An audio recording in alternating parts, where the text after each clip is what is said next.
Welcome back. The man on your screen had a very bad day today. Has had a very bad, well, let's say last 72, 96 hours.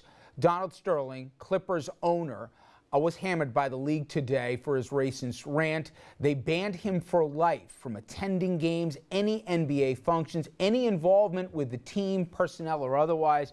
Also hit him with a $2.5 million fine. And they also said that there will be an accelerated moving among ownership. That as the bylaws go, if 3/4 of the owners agree to remove one of their own, in this case Mr. Sterling, he will also be pushed out of ownership and they'll try and expedite a sale. But that's where the gray area comes in. And there's also another question. The remarks that he said were racist by anyone's accounts. I haven't heard, thankfully, anybody defend them. And they were, we believe, surreptitiously recorded by Sterling's ex-mistress. She said it was with his consent. That's for another reason. But it is a question about private conversations going public, and people have had some interesting questions, not about that this guy had it coming, but where it starts and where it stops. Dallas Mavericks owner Mark Cuban, who I have to say supported the league today without question. I think his line included the word 100% behind the commissioner. Nonetheless, raised this interesting point yesterday. Should we start taking steps to really condemn people for what they say in the privacy of their own home that just happens to be recorded? That's a slippery slope I don't want to get on. And in no uncertain terms am I supporting what Donald Sterling said or his position. He's obviously racist, he's obviously bigoted, and in this day and age, you know, when you're in the public eye, you've got to be damn careful. If that's your position and that's unfortunately where you're at, you better be damn careful for what you say, even in the privacy of your home. But regardless of your background, regardless of the history that they have, if we're taking something somebody said in their homes and we're trying to turn it into something that leads to you being forced to divest a property in any way, shape, or form, that's not the United States of America, and I don't want to be part of that.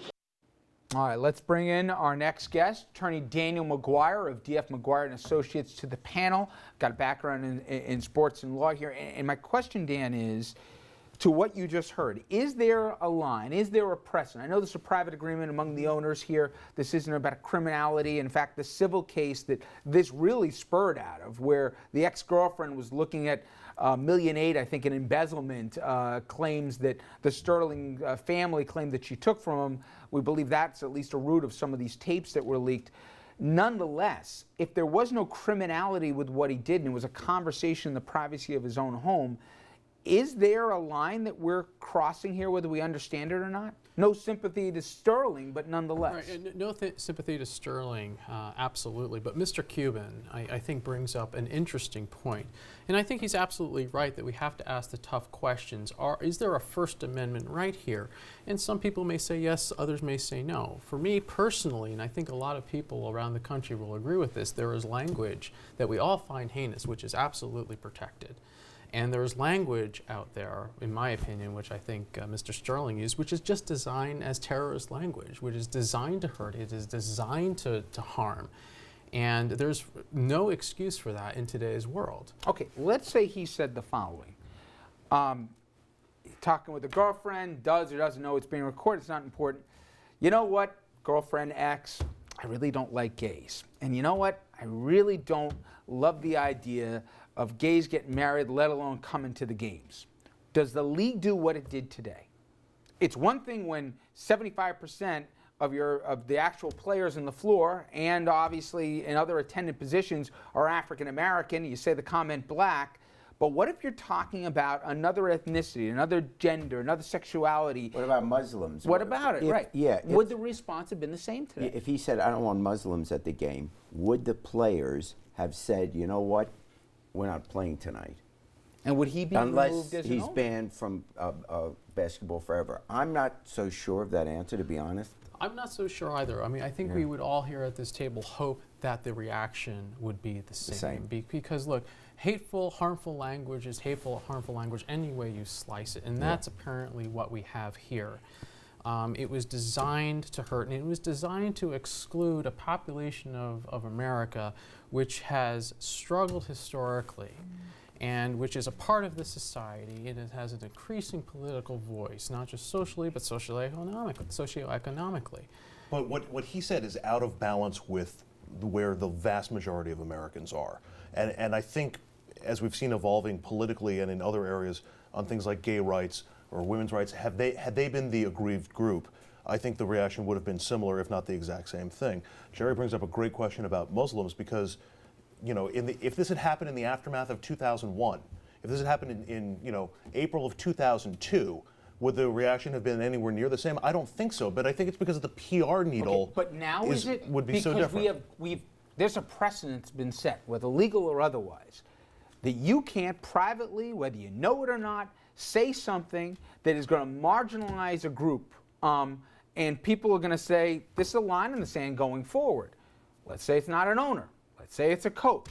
Let's say it's a player, and they do the same thing. Can you lose your job now, or be forced to get out if you do that? Well, if you have Go ahead, Jerry. Go ahead. If you have economic power, you can make any decision you want. So if someone doesn't want to sponsor his team anymore, they don't have to. They don't want to be associated with that. Those economic decisions are made every single day. So that's how it's not. He's not in legal, as far as I know. No. He's not in legal trouble for what he said. It's despicable, but he didn't violate any particular law with that conversation in his own home.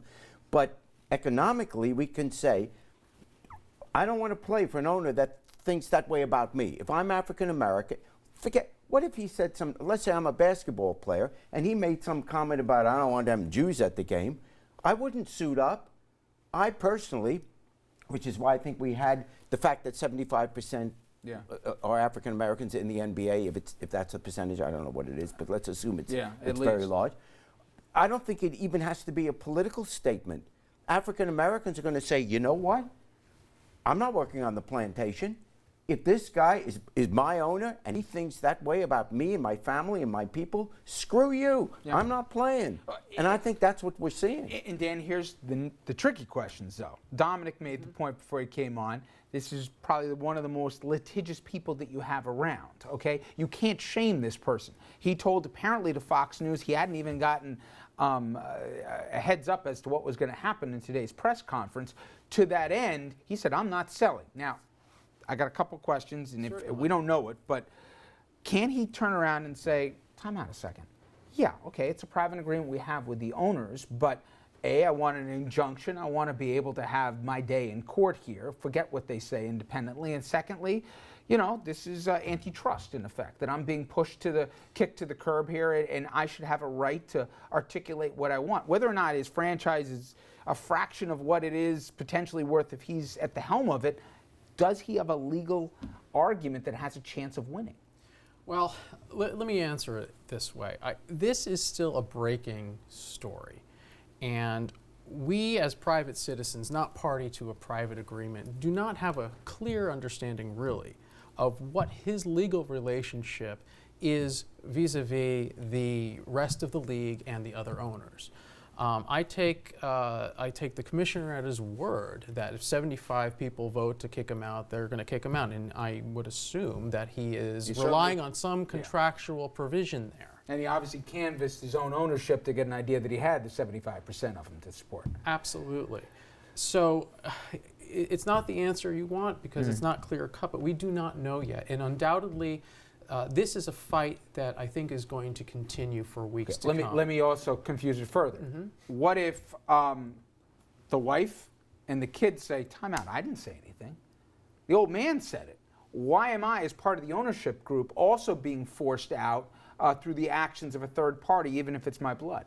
Well, I'm not sure whether we're in a position as of right now whether we can say they're being forced out. Mr. Sterling undoubtedly, when he bought this franchise in 1981 for $12.5 million, had to designate a trustee or some designee to take over his trust in the event he happened to not be able to fulfill his position. It's the typical meat truck provision if you get hit by one. Whether it's his wife or his children, right. I don't know whether we know that yet, but there must be some designee there to take over his position. The commissioner addressed that today. He said he's not blaming them, but he didn't make it clear that they couldn't be part of the next group. It needs to be part of the investigation. Okay, listen, you may have 75% agreement to ban him or make him sell the team today of the owners. Mark Cuban is already expressing opposition to this publicly. He'll vote for it. Okay, he may vote for it. But if Mr. Sterling is smart, and obviously he has to be, look at what his success in business, he'll turn over ownership. I don't know the relationship between him and his wife, but certainly to his children. And then there's nothing that the NBA can do. The ban is on him. There are ways around this for him. What if the association, and I don't know this, in Major League Baseball, the organization is the entity, and teams are just a part of it. So you have to abide by the rules of Major League Baseball because theoretically you work for them. It's like a franchise. Right. It's Well, right. When It's you a- buy a team, you just don't buy the team. You also, for lack of a better phrase, buy into the set of rules that govern the league. Right. So what if they don't? What if he says, "I'm not selling the team," but can't the NBA kick his team out of the NBA? I think they could. Yes, they can. So therefore, you own a team, but you can't play anybody. So and then we're going to add a new team, and we're going to add a new team 5 blocks up the road, and so fine, you own your team, but you can't play any other NBA teams. You won't get to draft any of the players. So we just throw you out of the league. We can't force you, maybe in American courts, to sell, but we can throw you out of our And association. your billion-dollar team is worth 12 cents at that point. Exactly. That's what they ought to do. Well, yes, but Vote for me.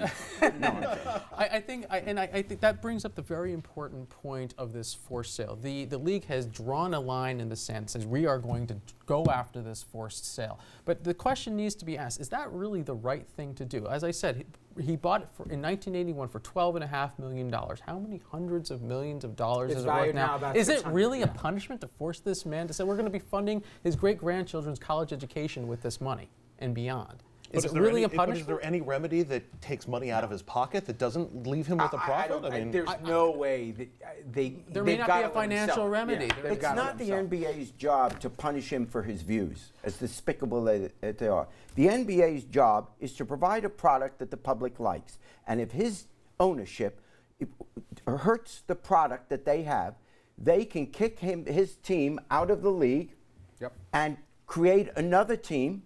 NBA is always allowed to add new teams. Add another team 5 blocks away. The fans will have their new team and let him go on do what he wants. It isn't worth anything. Leave him alone, and you've got a new NBA team, and you've done. I got to hit a break here. Dan, thank you so much for joining us. I appreciate it. Solved all our legal problems. All right, we are going to switch gears when we come back. We're going to talk some politics, and there's some new poll numbers out, and they're not good for the president. And we're going to talk about what that means, obviously, in this midterm election season. Stay with us.